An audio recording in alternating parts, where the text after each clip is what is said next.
ವೀರೇಶ್ವರ ಬಾ ಎಂದು ಕರೆಯುವನು. ಮೂರು ಪಟ್ಟೆಯ ವಿಭೂತಿಯೊಳಗೆ ಬೀರಪ್ಪ ನೆಲಸಿಗನು.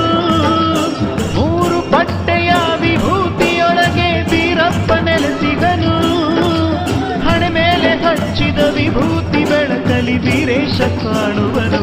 ವೀರೇಶ್ವರ ಬಾ ಎಂದು ಕರೆಯುವನು. ವೀರೇಶ್ವರ ಬಾ ಎಂದು ಕರೆಯುವನು.